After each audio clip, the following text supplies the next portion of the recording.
estou aqui a minha retaguarda, os irmãos de oração, comece a interceder, porque nós vamos entrar em uma guerra nesta noite, em uma peleja, mas não tenha medo, porque maior que está conosco. Maior é o que está conosco, maior é o que está conosco. Glória a Deus, aleluia. Só quem crê que o maior que está conosco, diga glória a Deus. Meus queridos e amados irmãos, para esta noite tão especial, o Espírito Santo de Deus colocou no meu coração a mensagem, e eu quero ser fiel a tudo aquilo que Ele me entregou para entregar à igreja. E por isso eu pedi a intercessão de obreiros, pastores, para que possam interceder, porque nós iremos trilhar um caminho de guerra, um caminho de peleja. Nós iremos trilhar agora uma batalha muito grande. E eu tenho convicção e certeza daquilo que eu estou falando, que só aqueles que estiverem conectados espiritualmente vão poder sentir o destravar desta guerra e a manifestação do poder de Deus em nosso meio. O capítulo que nós lemos nos dois textos diferentes, porém, nos traz uma ligação de um só pensamento, de uma só história. O capítulo 15 e o versículo 22, escrito por Marcos, o Evangelho de Jesus Cristo, aonde ele fala acerca do lugar onde Jesus foi crucificado. Esse lugar onde Jesus foi crucificado, segundo Marcos, é um lugar tenebroso, e ele chama esse lugar de Gólgota, e traduzindo esta palavra significa lugar da caveira. Também nós lemos o capítulo 2 e o verso 15 do livro de Colossenses, a carta do apóstolo Paulo aos Colossenses, aonde o apóstolo Paulo fala acerca de uma guerra a qual Jesus travou no alto do Calvário, nesse lugar chamado Caveira, na batalha entre Jesus e dois grandes poderes que se estabeleceram para tentar o parar, para tentar o deter, para tentar fazer falhar em sua missão. O primeiro chama-se principados, o segundo chama-se potestade. São dois poderes que atuam de forma direta. Logo que hoje esses dois poderes atuam de forma direta, porém o poder deles foi enfraquecido pelo poder que Cristo revelou na cruz do Calvário. Jesus, o nosso Cristo, ele veio com uma missão nessa terra. E a missão dele era resgatar o povo escolhido do Senhor, que havia quebrado a sua aliança, se distanciado do Senhor. Ele veio para restaurar a aliança e trazer novamente esse povo para a presença do Deus Todo-Poderoso.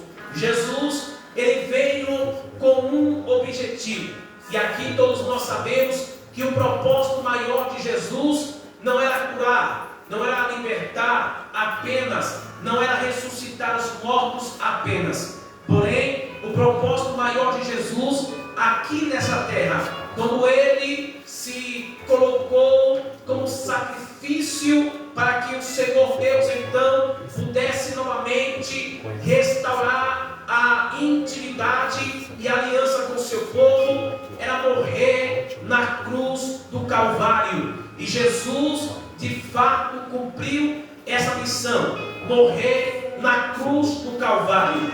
É bem verdade que ele iniciou o seu ministério aos 30 anos de idade, mas o ministério de Jesus durou 3 anos. E é interessante entendermos que durante esses 3 anos de ministério de Jesus, ele fez tantos milagres, tantas obras, tantos prodígios, que segundo escreveu o evangelista João, já nos seus últimos versos, dizendo que não se poderia ter livro na terra que pudesse contar todos os milagres e conter todos os milagres registrados, o que Jesus fizera quando em vida e depois da sua ressurreição. Porém, nós entendemos que esse Cristo, esse Esse Jesus que apareceu de forma extraordinária para a humanidade, o Deus que se fez carne, o Deus que se fez homem, para poder então se entregar pela sua criação, pelo seu povo, pelos que Ele tanto amou. Ele vai trilhar um caminho, e esse caminho que Ele vai trilhar, ninguém mais poderia trilhar. O sofrimento que Ele vai enfrentar, ninguém mais poderia sofrer. A dor que Ele ia sentir, ninguém mais poderia sentir. O sofrimento, a dor, a angústia, a traição que Ele viveu, todas as lamúrias da vida de Jesus no seu ministério, já no final do seu ministério terreno, nenhum homem jamais poderia suportar. É fato que quando Jesus vai chegando no final do seu ministério, a Bíblia Sagrada diz que o Senhor Jesus começa a confortar o coração dos seus discípulos. Ele chama os 12 e ele vai falar a eles que estava chegando a hora de ser entregue nas mãos dos malfeitores. Os discípulos que andavam com ele e viram ele curar o cego, viram ele ressuscitar morto, viram ele curar a filha de Jairo, ressuscitar a filha de Jairo, viram ele ressuscitar o filho da viúva de Naim, viram ele curar os enfermos, expulsar os demônios. Estão olhando o semblante de Jesus, já abatido e entristecido, porque a Bíblia diz que Jesus se entristeceu nos últimos dias, porque ele sabia que os seus discípulos não suportariam a perca dele por 3 dias. Ele sabia que aquele momento ia impactar a vida dos seus discípulos de tal forma que alguns iam ser levados ao descrédito no ministério de Jesus. É de fato que eles acreditavam que Jesus era um libertador da nação de Israel, mas de uma forma política, porque eles acreditavam que Jesus viria e os libertaria do poder dos romanos. Porém, Jesus não veio apenas libertar eles do poder dos romanos, ele veio libertar eles de um poder maior que os dominava e os cativava e os oprimia. Quando Jesus então vai chegando no final do seu ministério, no capítulo 14 do Evangelho de João, a partir do versículo 6 em diante, Jesus vai começar a confortar o coração deles. No capítulo 14, do versículo 1 até o versículo 6, Jesus conforta o coração do discípulo, dizendo a eles: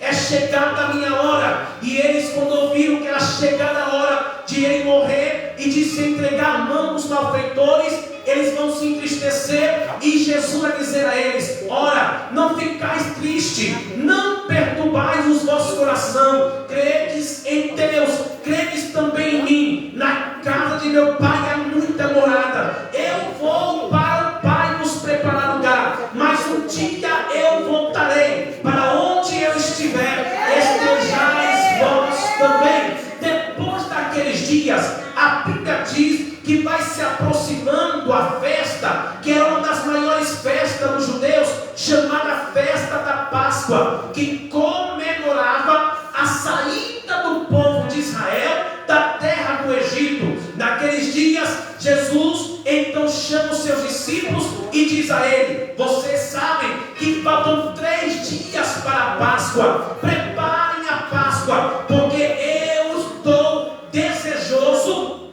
a comer a Páscoa com vocês. A Bíblia diz que então os discípulos vão até a cidade preparar a Páscoa, e Jesus disse: vai na frente, porque depois eu irei ter convosco à noite, nos encontraremos e cearemos. A Bíblia diz que dia antes os escribas, os sacerdotes e todo o sinédrio já estava preparando, já estava tramando em como prender a Jesus e o matar. Mas a Bíblia diz que entrara no coração de Judas, um dos discípulos de Jesus, para o trair e entregar ele na mão do sacerdote e do sinédrio que queria matar Jesus. Naquela noite em que ele vai cear com seus discípulos, sentando à mesa. A Bíblia diz que estavam ali os 12. Jesus começa a cear. Eles estão comendo no pão, eles estão bebendo no vinho. E a Bíblia diz que Jesus, em um ato muito profético, ele vai erguer a voz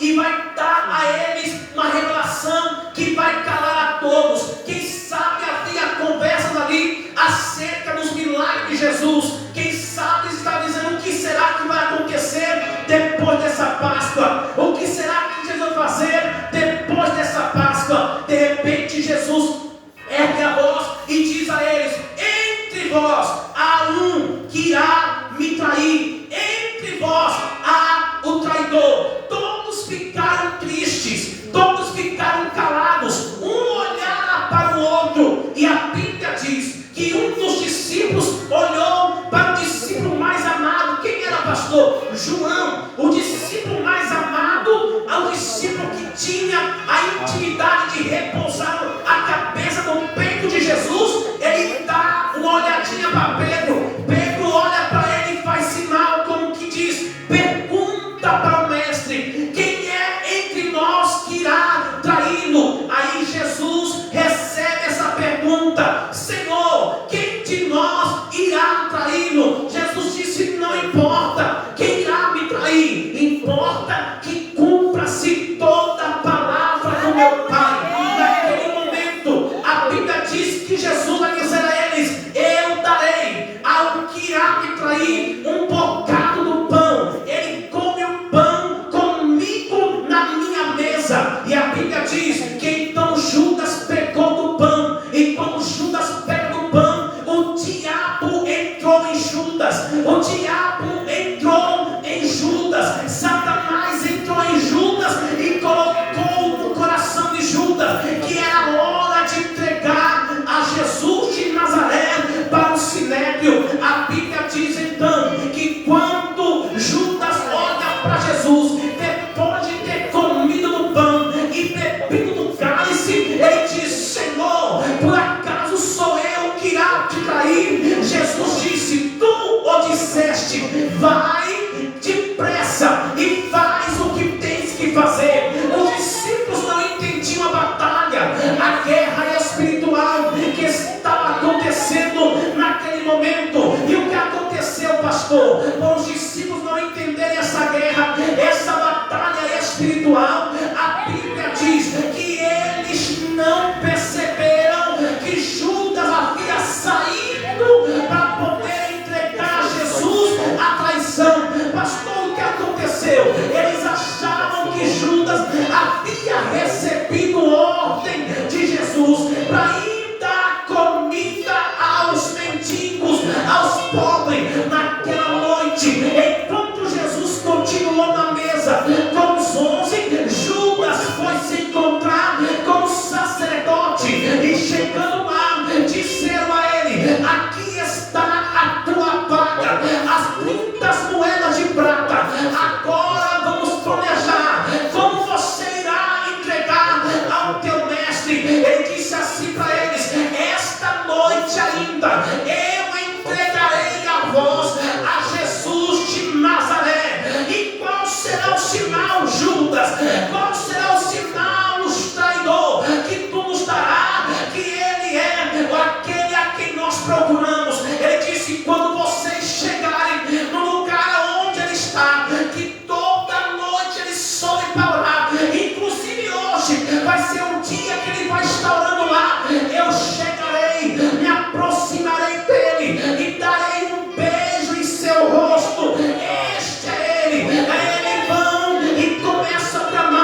Por quê, pastor? Porque lá no Getsemane não vai ter ninguém para interceder com ele. Lá no Getsemane ninguém vai poder impedir de os inimigos o matar, de os inimigos o prender, dos inimigos o tragar. Não, lá no Getsemane ele vai estar sozinho. Pastor, mas ele não subiu com os seus discípulos? Subiu, mas aquele momento era o momento que os discípulos não poderiam ajudar. Não havia Pedro, não havia Tiago, não havia João, não havia André, não havia Levi, não havia Tomé. Ninguém poderia interceder por ele. Quando ele chegou no Getsemane, a Bíblia diz que ele olhou para Pedro, Tiago e João e disse: vem, vamos mais adentro, vamos orar comigo. Ele orando disse para o seu discípulo: ficai aqui, porque eu vou entrar um pouquinho mais adentro e eu vou orar. Orai também, vigiai para que não entrais ou caiais em tentação. Ele entrou, e quando ele entrou, ele começou a orar. Imagine uma oração que era uma oração angustiante, uma oração que causava dor, que causava sofrimento antecipadamente antes da cruz. Por quê? Porque quando ele começou a orar, uma hora de oração, a Bíblia diz que ele se entristeceu e começou a sentir a angústia da morte se aproximando. Ele voltou e disse aos seus discípulos: vocês estão dormindo, vocês não conseguem orar comigo uma hora sequer. Ei, vamos e oramos, porque eu sinto a morte se aproximar e a minha alma está triste até a morte. Jesus sabia que aquela noite seria uma noite de guerra, uma noite terrível. Na terceira vez que ele foi orar, Jesus está orando com tanta intensidade que a Bíblia diz que ele começou a suar gotas de sangue. Ele orava, ele gemia, ele falava com o Pai e ele repetia a oração dizendo: Pai, se possível for, passa de mim este cálice, mas todavia não seja feita a minha, mas a tua vontade. Passa esse cálice, Pai. Pai, imagine você clamar para o seu pai e o seu pai não te ouvir. Imagine você pedir socorro para o seu pai e o seu pai não te ouvir. Imagine como ficou a alma de Jesus. Porque quando ele ressuscitou Lázaro, ele olhou para o céu e disse: Pai, graças eu te dou, porque todas as vezes me ouves. Mas no dia do Getsemane, o Pai não lhe ouviu, o Pai não lhe respondeu, o Pai não lhe socorreu. No dia do Getsemane, o que ele teve foi apenas o conforto de um anjo que apareceu para confortá-lo antes da cruz.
Escute uma coisa. Eu não preciso te lembrar, mas tenho que te lembrar isso. O Calvário não era dele, era seu. A coroa era dele, era minha e sua. Os pregos não eram dele, era meu e seus.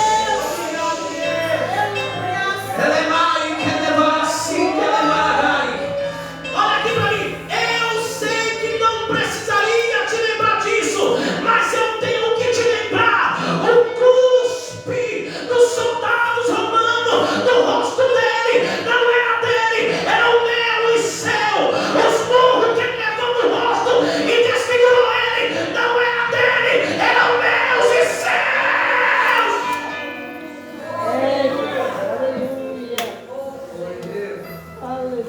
Agora me ajuda aqui. Olha para o teu irmão. Diga assim para o teu irmão: não era dele. Não era dele. Era meu. Era E seu.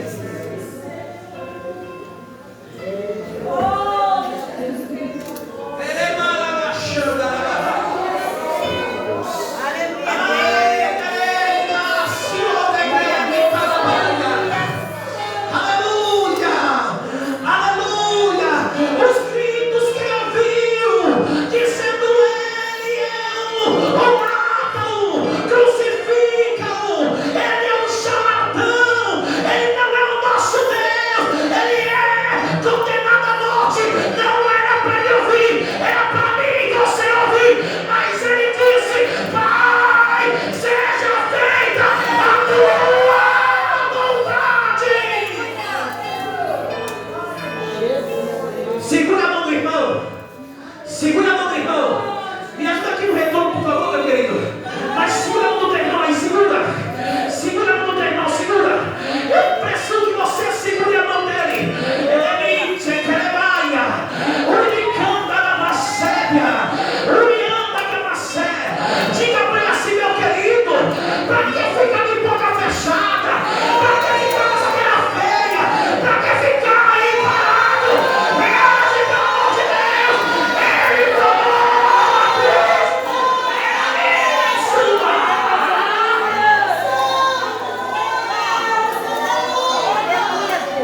Dá pelo menos glória. Dá pelo menos aleluia.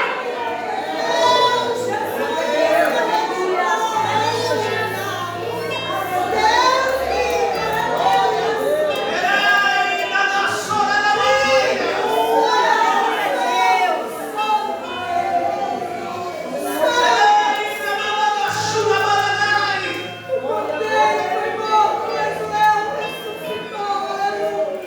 Vive um culto sério, uma data especial, um congresso, um culto de semana, e não reposta, não responde, colocar para fora adoração, aleluia, glória, qualquer gesto para adorar Ele, é isso, irmão, uma falta de reconhecimento que Ele te salvou e colocou você aqui nesse lugar.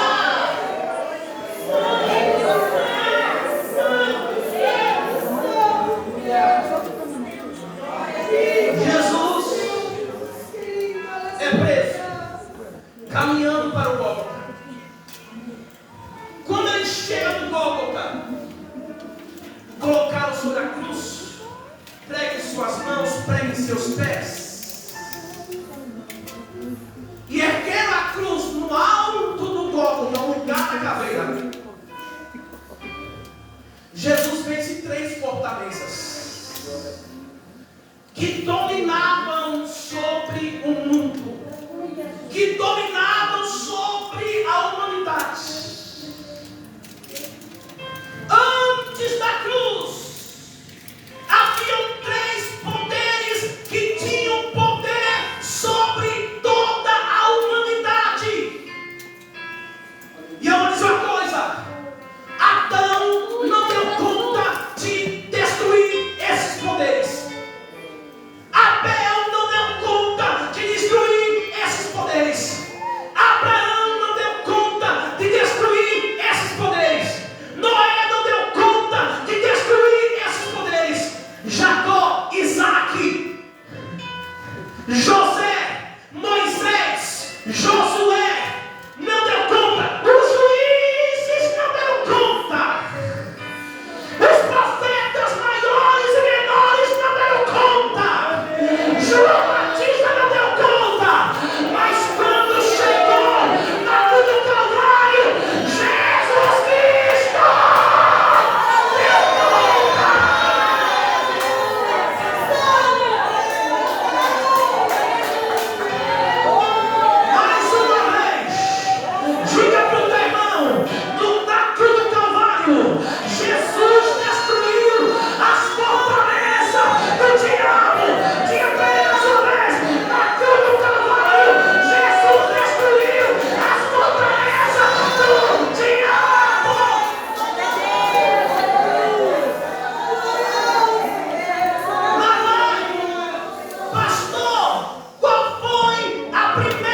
pecado.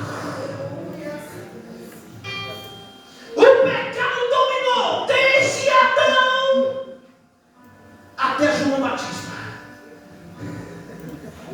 O pecado é pujante, poderoso, e dizia: eu tenho poder sobre a humanidade.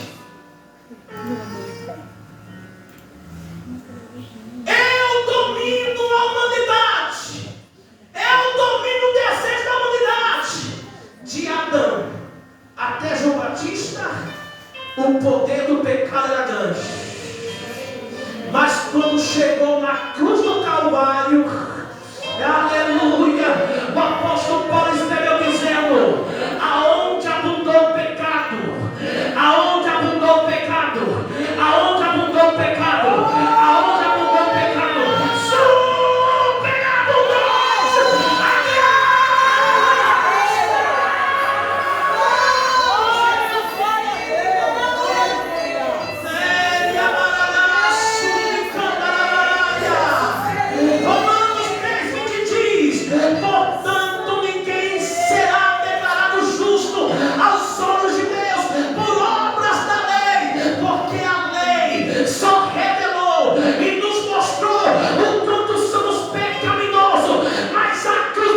que descende de Adão,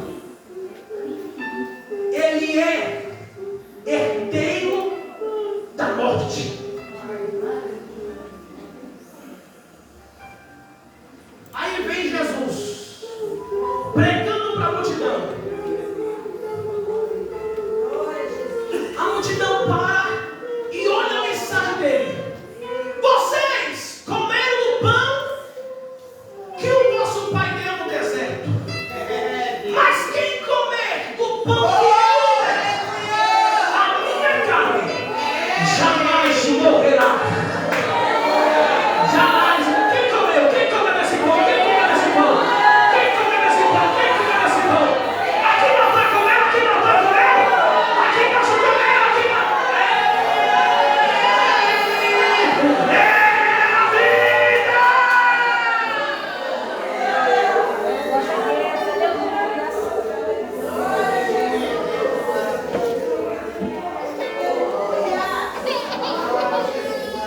Tem um hino no Paulo André dizendo assim: quando Jesus ressuscitou, a morte morreu.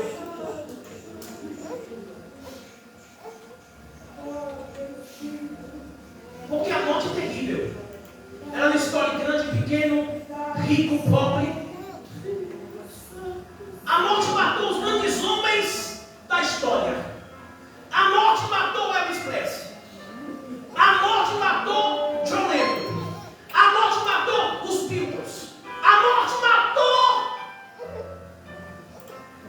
o rei do cangaço, Virgulino Ferreira da Silva, os famosos lampiões. Foi lá e matou ele.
perto de Timóteo, pastor, pelo amor de Deus. Eu fiquei todo arrepiado. Que é isso, gente?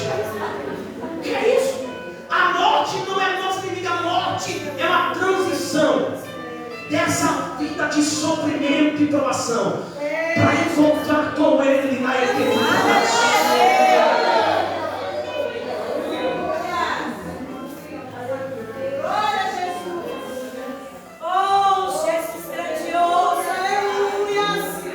Olha, não tem mais brilhar a partir de hoje. Você não vai ter medo da morte. Vai dizer para a morte: pode vir, estou nem ligando. Tu já perdeu o teu poder. Vem, porque eu já estou preparado para encontrar com Ele. Para encontrar com Ele. Para encontrar com Ele. Para encontrar com Ele. Como disse o apóstolo Paulo: viver é Cristo. Morrer é lucro. Morrer é lucro.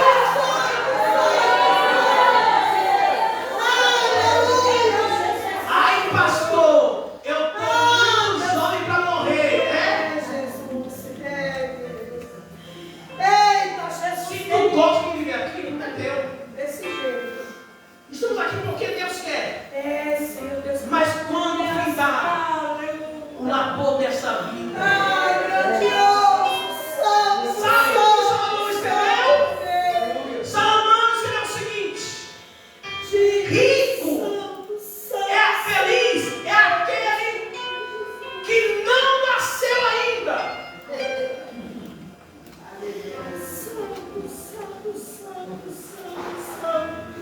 Salomão escreveu dizendo que feliz é aquele que ainda não nasceu. Porque essa vida aqui é só labuta, dor, sofrimento, perdas, provações e lutas. Irmãos, os irmãos da igreja primitiva, eles tinham prazer de dar de cara com a morte. Alguns escritores dizem que quando eles estavam nas arenas, sendo lançados para os leões para poder morar, amarrado entre correntes, um dizia para o outro: deixa eu ir primeiro, porque eu quero me lançar na boca desse leão, para quando eu abrir os meus olhos, eu vejo o rosto do meu Cristo. Os crentes hoje brigam por cadeira na igreja, por carro na igreja. Quem é que canta melhor, quem prega melhor? Os irmãos antigamente queriam encontrar a morte para encontrar Jesus.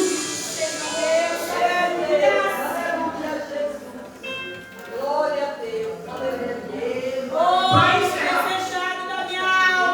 aquele que você dá uma glória é bem gostoso, mas aquele glória, irmão, para estremecer essa igreja. A terceira fortaleza que Jesus venceu é daquele que nos persegue todo dia. Todo dia esse camarada está na tua porta. Meu Deus.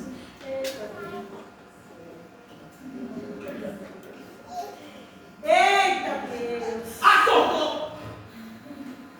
Ei, tribulação, prova, luta, desânimo, tristeza, perca, acusa ele, destrói a vida dele, acaba com ele. Quem é esse infeliz?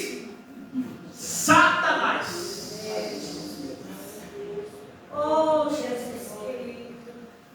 Satanás, o vosso adversário,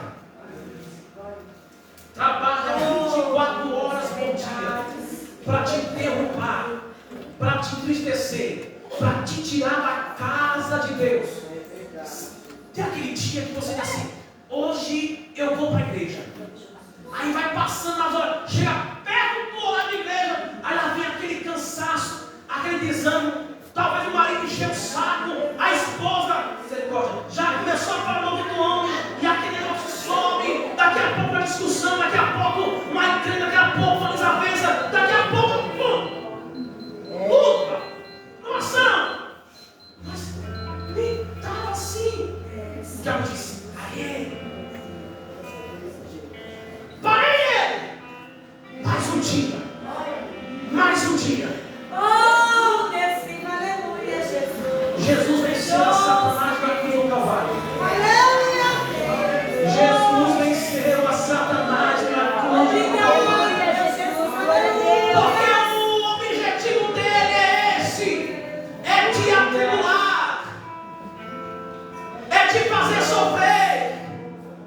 te fazer padecer. Mas alguém te amou tanto, tanto, tanto.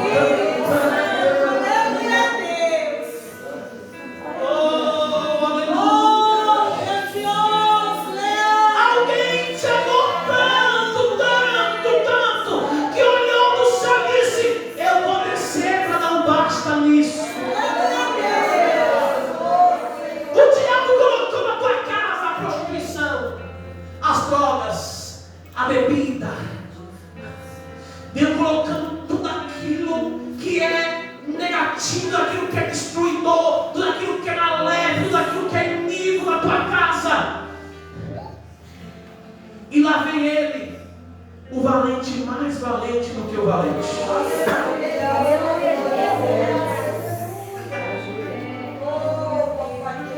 Pensa